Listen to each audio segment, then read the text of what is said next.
Le constat est simple, dans les années 80 en France, on comptait 1,5 million d'agriculteurs, ils sont aujourd'hui moins de 400 000 et la moitié d'entre eux a plus de 50 ans. Si l'on ajoute à ça les aléas climatiques, comme la sécheresse de cet été, ou le fait qu'il est parfois difficile pour eux de vivre de leur métier, on se demande comment répondre à l'indispensable renouvellement des générations.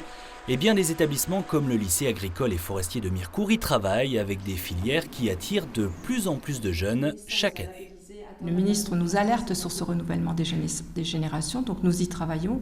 Il faut savoir aussi qu'en agroéquipement, par exemple, il y a 7000 offres d'emploi actuellement non pourvues, sur lesquelles nous travaillons aussi. Et puis en forêt aussi, la sylviculture est parfois aussi en demande, en recherche de personnel. Mais nous avons eu aussi plus d'effectifs cette année. On peut se féliciter d'avoir augmenté nos effectifs.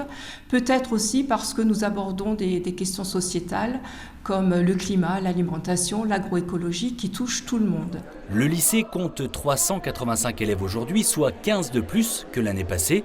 Et il fait partie d'un campus agricole et forestier qui attire également à Mirecourt des collégiens, des apprentis.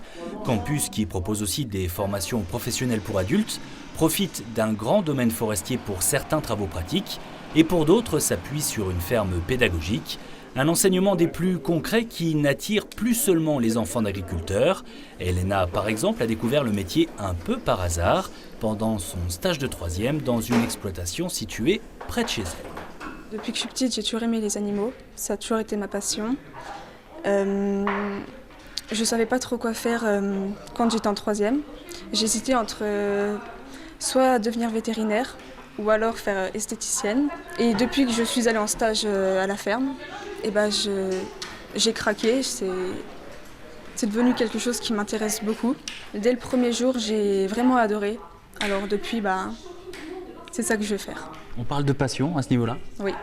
Et comme Elena, de plus en plus de jeunes filles décident de suivre ces formations. Le lycée a même dû faire des travaux d'extension dans son internat. C'est vrai, peut-être plus de jeunes filles aussi parce qu'il y a la mécanisation des métiers aussi, moins difficile peut-être. Et puis les entrepreneurs aiment aussi à embaucher des jeunes filles qui passent très bien dans le relationnel. De mon avis, il n'y a aucun métier qui est soit pour les filles, soit pour les garçons.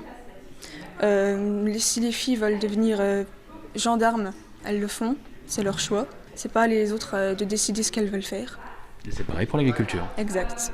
Tous ces jeunes, filles ou garçons, ne sont donc pas là par hasard et ils devraient décrocher assez rapidement un emploi à l'issue de leur formation, puisque le campus est sollicité par des professionnels en manque de main-d'œuvre presque quotidiennement.